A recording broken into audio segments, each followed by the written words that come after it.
They say Christmas brings families closer. That night, mine tore itself apart, under chandeliers dripping with gold, surrounded by laughter that wasn't real. I realized something. I wasn't standing in my family's house, they were standing in mine. The ballroom shimmered like a snow globe. Crystal trees, golden ribbons, the scent of pine and champagne that my mother floated down the staircase in red silk. The queen of an empire she didn't own.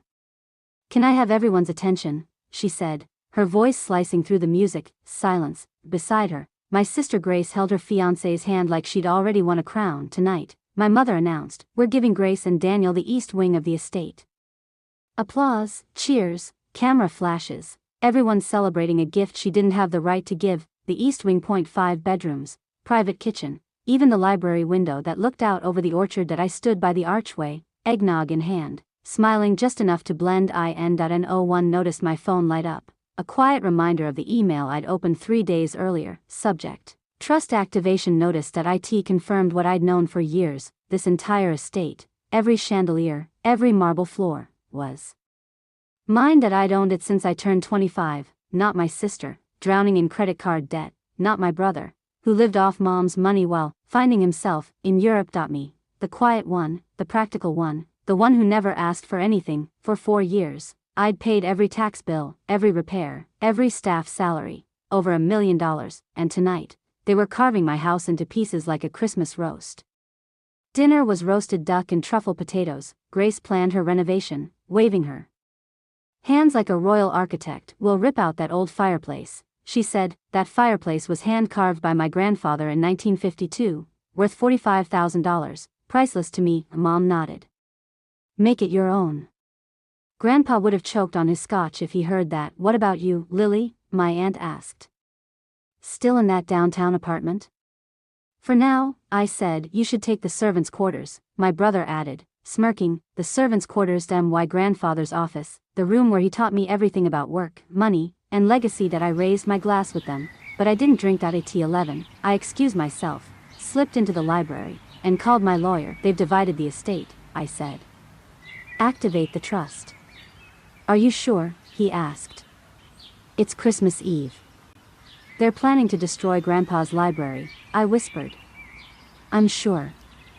Security was scheduled for midnight. I waited, walking through the halls of the mansion I'd paid to keep alive, every painting, every echo, every secret, mine. At 11:45, I stepped back into the sitting room. They were still laughing, planning renovations. "Mom," I said, "we need to talk." Her smile froze. "When Grandpa died, he left the estate in trust," I began, "to be activated when the youngest grandchild turned 25. The board selected one heir, based on responsibility, stability, maturity." Mom waved her hand. "We know this, Lily. The trust maintains the house." "No," I said quietly. "The trust transferred the house to me 4 years ago." The glass slipped from her hand, shattering against the marble. "That's not possible," Grace whispered. I held up my phone. "Deed, tax receipts, legal signatures. I've paid $67,000 in property taxes every year. I've covered $1.2 million in costs. This is my house." Shock. Then denial. Then fury. "You've owned this for 4 years?" Mom's voice trembled. "I wanted to see if you'd include me," I said. "If you'd ask before taking. You didn't." At midnight, the bell rang, the doors opened. My lawyer, the trustees, and the new head of security stepped in. They handed Mom an envelope, effective immediately. "All residency agreements will transfer under Miss Whitmore," my lawyer said. "Residents may remain at $8,000 monthly rent or vacate within 60 days. "Rent?" Mom gasped. "It's not your house," the trustee said gently. "It's hers. Has been for years." Grace's eyes filled with rage. "You're destroying this family." "No," I said softly. "You destroyed it when you forgot who built it." That night, I walked through the quiet halls, alone. The air felt different, honest. In Grandpa's old office, I opened the letter he'd left me years ago. "Wealth isn't about what you have," he'd written. "It's about what you protect."